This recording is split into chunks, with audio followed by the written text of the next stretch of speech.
최근의 은행 위기 상황은 은행의 이슈가 아니라 글로벌 이슈라고 진단한 레이 달리오의 설명도 눈에 띕니다. 이 양반은 실리콘밸리뱅크 파산 이후에 나타나고 있는 지금의 상황은 모든 종류의 금융 주체들, 연금 펀드, 보험사 등 전 세계에 걸친 글로벌 문제라고 진단했습니다. 특히 이 문제가 발생한 원인은 미국 국채 가치가 하락하고 있기 때문이라고 강조하기도 했는데, 미국 정부의 부채는 매입한 사람들에게는 자산이다. 미국 국채 가격이 하락하면서 대규모로 미국 국채를 매입한 모든 곳에서 문제가 발생하고 있다라고 설명했습니다. 이게 또 미국 국채 가격 왜 하락했냐, 이걸 생각해보면 연준의 고강도 금리 인상이 자리하고 있고, 결국 지금의 이 모든 문제는 빌어먹을 미국 연준에서 시작된 것이다. 그 빌어먹을 미국 달러 패권이 세상을 지금 이렇게나 어지럽게 만들고 있는 것이다. 이렇게도 정리가 가능합니다. 고강도 금리 인상으로 인한 국채 가격 하락, 여기에 몰빵 투자를 했던 실리콘밸리뱅크 파산, 이로 인해 촉발된 금융 시스템 위기, 이런 논리적인 순서로 생각을 하면 좀 더 명확하게 지금의 상황들을 바라볼 수 있지 않을까 생각되기도 합니다. 또 하나는 스태그플레이션 우려가 증가하고 있는 상황을 꼽을 수 있을 것 같습니다. 물가 상승, 그러니까 인플레이션이 지속되는 동시에 경기 침체가 찾아올 수 있을 것이라는 공포가 시장의 스멀스멀 사이즈를 키워가고 있는 건데, 지난달 뱅크 오브 아메리카 글로벌 리서치가 진행한 설문에서 전 세계 펀드 매니저들의 스태그플레이션 전망은 사상 최고치에 근접한 상황입니다. 스태그플레이션 상황은 역사적으로 증시의 하방 압력 요인이었다라는 점에서 앞으로의 방향성을 가로지르는 데 직접적인 재료가 될 수 있습니다. 그래도 단기 기대 인플레이션 수치는 하락한 것으로 나타났습니다. 뉴욕 연은이 발표한 1년 뒤 기대 인플레이션은 4.4%로 전달 대비 0.3%포인트 하락했습니다. 3년 뒤 그리고 5년 뒤 기대 인플레이션은 각각 3.9% 그리고 2.6%로 전달 대비 0.1%포인트씩 상승했습니다. 이런 숫자 바라보고 있으면 인플레이션의 시대는 도저히 피할 수 없는 상수가 된 것 같기도 하구나, 이런 점도 새삼 느껴지는 것 같습니다. 미국 연준은 재미있는 내용 두 가지를 발표했는데, 먼저 연준이 공개한 은행 대출 담당자 설문을 보면 1분기에 은행들의 대출 기준이 강화되고 대출 수요는 줄어든 것으로 나타났습니다. 대출 기준이 강화된 배경으로는 불확실한 경제 전망과 위험 허용 범위 감소, 산업별 문제 악화, 이런 것들이 꼽혔습니다. 말을 좀 복잡하게 꼬아놨는데 1분기 상황이긴 하지만 지금 현재 상황까지 고려를 해서 정리를 하자라면 은행 시스템 위기로 은행들이 돈줄 조이면서 사실상 긴축 효과를 내고 있다. 이 정도로 해석을 하면 될 것 같습니다. 더 재미있는 것은 연준의 금융 안정성 보고서입니다. 연준은 반기별로 시장 전문가 또 경제학자 등을 대상으로 실시한 설문조사 결과를 인용하면서 금융 안정성에 대한 우려가 더 커졌다, 이렇게 설명을 했습니다. 그 이유로 제시한 것들을 보면 은행 시스템 압박, 부동산 불안, 지속적인 인플레이션, 긴축적 통화 정책, 지정학적 긴장, 이런 것들이 금융 시스템을 위협하고 있다는 겁니다. 은행 시스템 위기와 관련된 멘트가 인상적인데, 정부가 취한 조치들에 예금자들은 안도했고 은행 시스템은 광범위한 건전성과 탄력성을 유지했다. 은행 시스템 전반의 총 자본 수준은 충분하다. 이런 똥인지 된장인지 모를 개소리를 이번에도 어김없이 시전을 해줬습니다. 요즘 미국에서 SEC를 상대하느라 나름의 힘을 쏟고 있는 두 곳을 꼽자라면 단연 리플과 코인베이스입니다. 공교롭게도 두 곳의 수장들이 이번 두바이 핀테크 서밋에 참석하면서 메나 지역의 중요성과 그 의미를 강조하고 있고, 그렇게 주목도를 높이고 있습니다. 먼저 브라이언 암스트롱 코인베이스 CEO는 블룸버그 TV와 인터뷰에서 우리는 세계 여러 나라들의 서비스를 제공할 수 있는 국제 허브 구축을 위한 근거지를 찾고 있다. 아랍에미리트는 중동, 아프리카, 아시아 시장으로의 확장과 이들 지역에서의 서비스 제공을 위한 좋은 입지를 갖추고 있다, 이렇게 말했습니다. 미국 규제 당국과의 갈등 때문에 해외로 본거지를 옮길 가능성에는 선을 그었지만 국제 허브로 아랍에미리트를 고려하고 있다는 점은 역시나 재밌는 지점입니다. 브래드 갈링하우스 리플 CEO는 이번 두바이 핀테크 서밋에 참석했던 사진을 공유하면서 리플은 두바이에서 확장하고 있다. 리플 고객의 20%가 메나 지역을 기반으로 하고 있고 명확한 규제 제도가 개발되고 있는 지역인 만큼 두바이가 암호화폐 혁신의 핵심 글로벌 금융 허브로 부상하고 있는 것은 놀라운 일이 아니다. 이렇게 설명을 했습니다. 문명의 발상지가 역사를 돌고 돌아서 다시 새로운 혁신의 근거지가 되고 있는 상황이 지금 펼쳐지고 있는 것으로도 바라볼 수 있는 부분입니다. 이번 부채한도 협상은 벼랑의 끝 중에서도 완전한 끝을 봐야 나름의 타협안이 도출될까 말까한 상황이기도 합니다. 자칫 미국의 내년 대선에서 트럼프가 승기를 줄 가능성 이런 걸 생각해보자라면 대표적인 트럼프 라인인 메카시 입장에서는 이런 혹시 모를 상황을 대비해서 한 건을 해야 하기 때문입니다. 재정을 늘려서 선심성 지출을 하며 지지율을 관리하고 있는 바이든 좋은 일을 메카시가 굳이 도와줄 이유는 사실 하나도 없는 겁니다. 재정을 늘려서 선심성 지출을 하며 지지율을 관리하고 있는 바이든 좋은 일을 메카시가 굳이 도와줄 이유는 사실 하나도 없는 겁니다. 만약이라도 다시 트럼프가 백악관에 돌아오기라도 할 경우에는 메카시가 1등 공신이 될 수 있기 때문입니다. 협상도 개판 5분 전 상황인데 바이든 대통령은 아주 놀라운 멘트를 시전했습니다. 공화당이 제안한 연방 예산 삭감에 대해서 언급을 하면서 의회는 부유한 암호화폐 투자자와 관련된 180억 달러 규모의 세금 허점을 막아야 한다는 겁니다. 정부의 재정 지출을 줄이라는 공화당의 요구에 대해서 그게 아니라 부유한 암호화폐 투자자한테 세금 삥 뜯어라 이런 얘기를 지금 하고 있는 겁니다. 최근 암호화폐 채굴 사용 전력의 30% 징벌적인 과세를 부과하는 내용이 포함된 2024년 회계년도 예산안이 발표되기도 했는데 미국은 확실히 이 새로운 비전이나 혁신과 관련해서는 이미 아주 멀어지고 있는 모습을 이런 부분만 봐도 느낄 수 있는 것 같습니다. 이 같은 상황에서 연준의 3인자로 불리는 뉴욕 연은 총재 존 윌리엄스가 매파스러운 매파 발언을 내놓은 것은 시장을 압박하는 재료로 작용했습니다.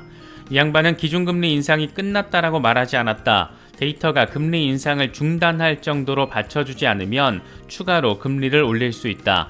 이렇게 추가 금리 인상이라는 표현을 직접적으로 사용했습니다. 5월 FOMC 성명서에서 금리 인상 중단 가능성이 시사됐던 것을 떠올려 보면 상당한 갭을 느낄 수 있는 멘트입니다.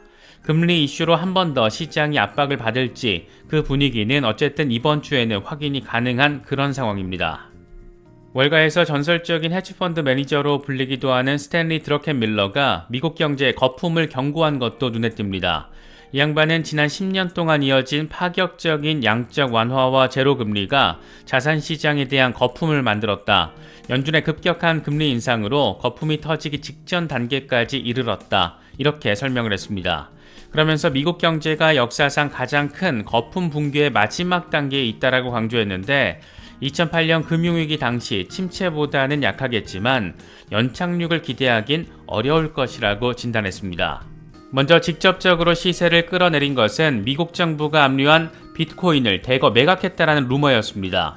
루머의 핵심은 미국 정부가 9,800 BTC를 매각하면서 2억 2,700만 달러를 벌어들였다는 건데 이 물량이 시장에 갑자기 풀리면서 가격이 급락했다라는 겁니다.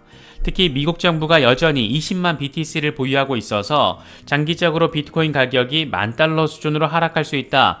이런 내용도 포함되어 있습니다. 물론 이 같은 루머를 입증할 온체인 정황이 확인되지 않으면서 루머로 인식이 됐고 그나마 소폭 반등한 상황입니다. 또 하나는 주요 마켓메이커로 불리는 제인 스트리트와 점프 크립토가 미국에서 암호화폐 트레이딩 중단 결정을 내린 부분입니다. 주요 트레이딩 플랫폼이 미국 내 거래를 중단하게 되면서 이게 유동성 부족 이슈로 불거질 수 있다는 점에서 비트코인 가격에는 악재로 작용했다라고 바라볼 수가 있습니다. 이와 관련해서 카이코의 분석가 리아드 캐리는 정말 우려되는 점은 알라메다 붕괴 이후에 유동성이 여전히 회복되지 않았고 규모가 큰 마켓 메이커들 가운데 두 곳이 활동을 안 한다는 것은 유동성을 더 압박할 가능성이 있다. 이렇게 설명하기도 했습니다.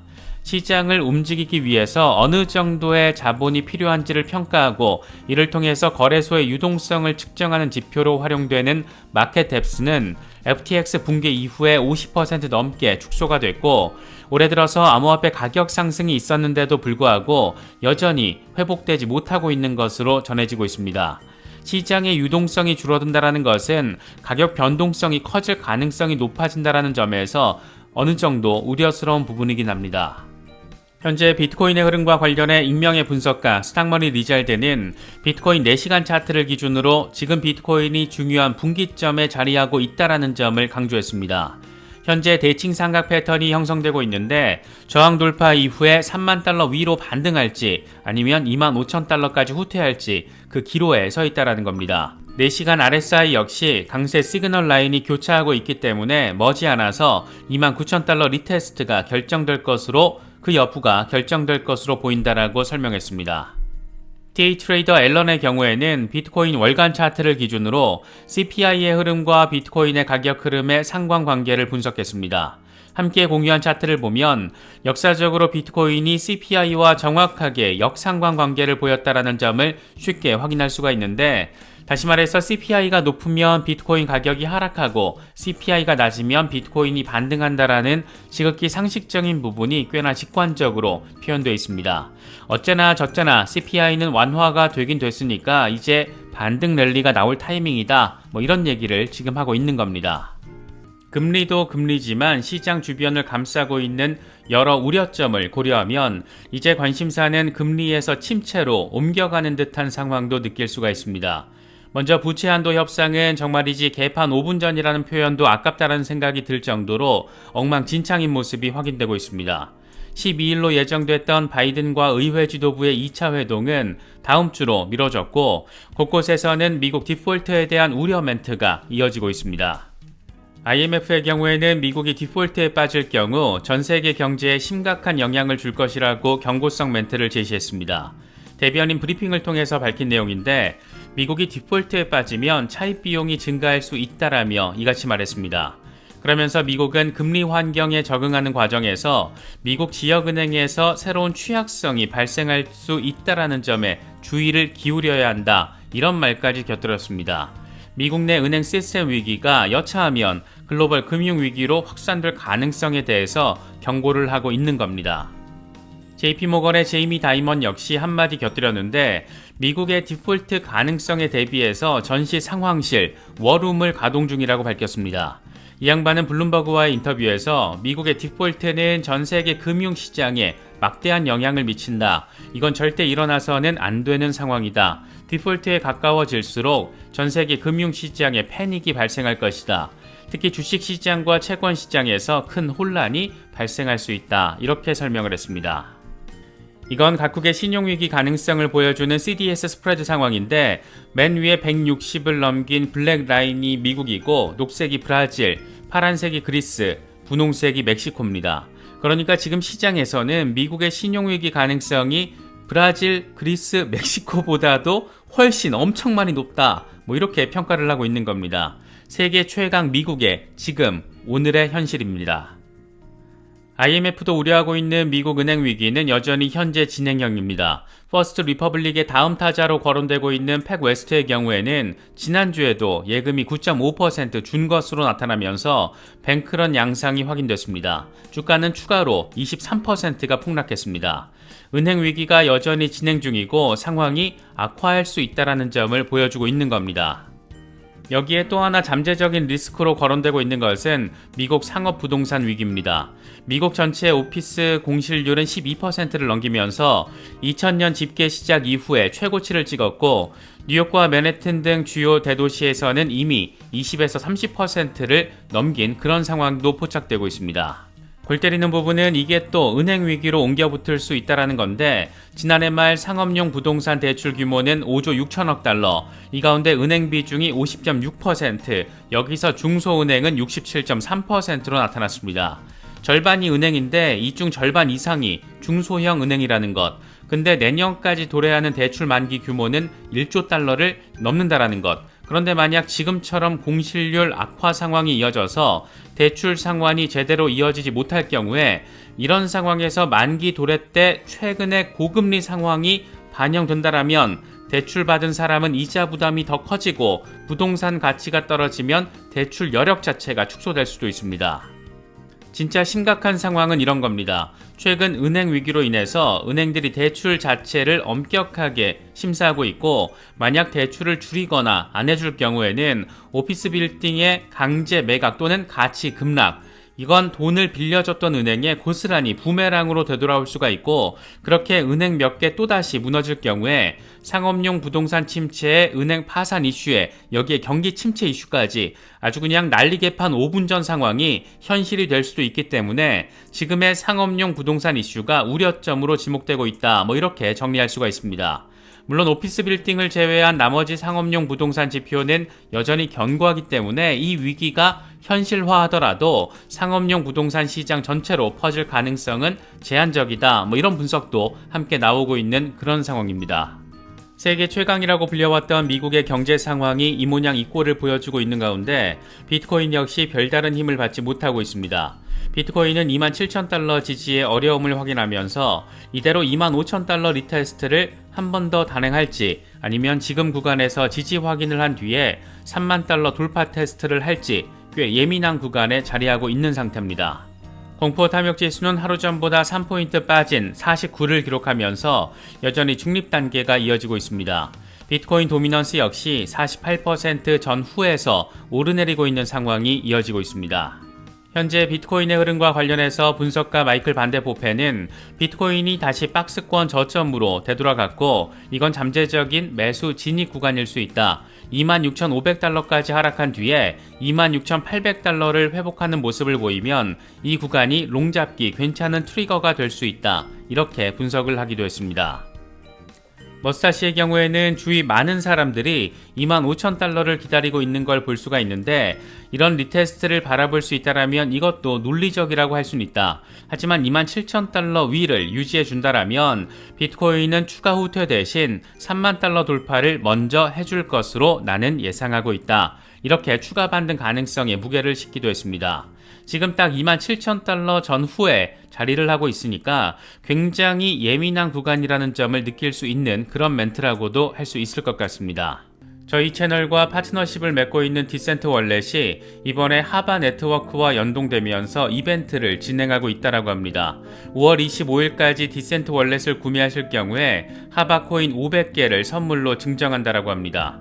저희 채널 파트너사여서 기본적으로 특별 할인 가격으로 구매하실 수가 있는데 하바 코인 500개면 특별 할인 가격에다가 2만원 정도 추가 할인이 되는 셈이라서 관심이 있으신 분들은 참고하셔도 좋을 것 같습니다. 단기 대응을 위주로 하시는 분들은 굳이 콜드 월렛을 구매하실 필요는 없을 것 같고 중장기 대응하시면서 물량을 늘려가는 방식으로 접근하시는 분들은 더 이상 선택의 문제는 아니지 않나 그런 생각이 들기도 합니다. 관심이 있으신 분들은 오른쪽 상단의 카드를 클릭하시면 자세한 내용 확인하실 수 있습니다. 특정 거래소나 코인 이체 등과 관련된 문의는 디센트 고객센터를 통해서 확인하실 수 있습니다.